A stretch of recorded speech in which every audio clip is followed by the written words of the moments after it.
Chapter 12 of The Prophet by Kahlil Gibran, on crime and punishment. Then one of the judges of the city stood forth and said, "Speak to us of crime and punishment." And he answered, saying, "It is when your spirit goes wandering upon the wind, that you, alone and unguarded, commit a wrong unto others, and therefore unto yourself. And for that wrong committed must you knock and wait a while unheeded at the gate of the blessed. Like the ocean is your God-self, it remains forever undefiled, and like the ether it lifts but the winged. Even like the sun is your God-self, it knows not the ways of the mole, nor seeks it the holes of the serpent. But your God-self dwells not alone in your being.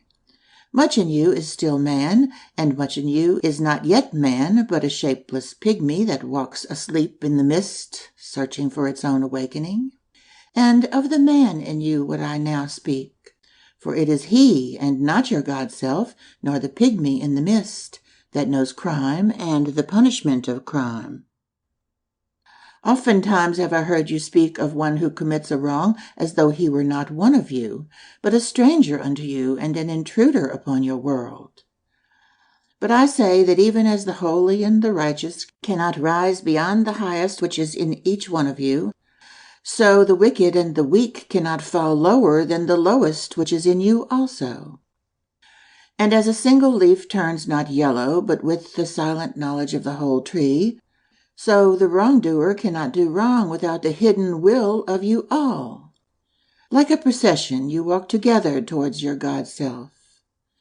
You are the way and the wayfarers, and when one of you falls down, he falls for those behind him, a caution against the stumbling stone. Aye, and he falls for those ahead of him, who, though faster and surer of foot, yet removed not the stumbling stone. And this also, though the word lie heavy upon your hearts, the murdered is not unaccountable for his own murder, and the robbed is not blameless in being robbed. The righteous is not innocent of the deeds of the wicked, and the white-handed is not clean in the doings of the felon.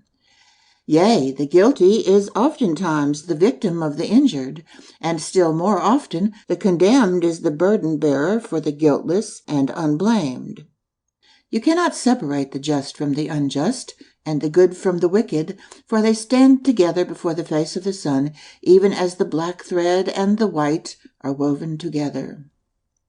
And when the black thread breaks, the weaver shall look into the whole cloth, and he shall examine the loom also. If any of you would bring to judgment the unfaithful wife, let him also weigh the heart of her husband in scales, and measure his soul with measurements. And let him who would lash the offender look unto the spirit of the offended. And if any of you would punish in the name of righteousness, and lay the axe unto the evil tree, let him see to its roots, and verily he will find the roots of the good and the bad, the fruitful and the fruitless, all entwined together in the silent heart of the earth. And you judges who would be just, what judgment pronounce you upon him who, though honest in the flesh, yet is a thief in spirit? What penalty lay you upon him who slays in the flesh, yet is himself slain in the spirit? And how prosecute you him who in action is a deceiver and an oppressor, yet who also is aggrieved and outraged? And how shall you punish those whose remorse is already greater than their misdeeds?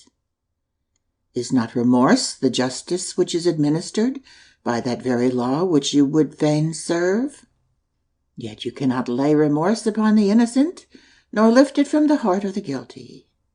Unbidden shall it call in the night, that men may wake and gaze upon themselves.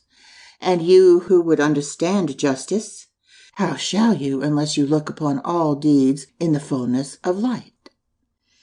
Only then shall you know that the erect and the fallen are but one man, standing in twilight between the night of his pygmy self and the day of his God-self, and that the cornerstone of the temple is not higher than the lowest stone in its foundation.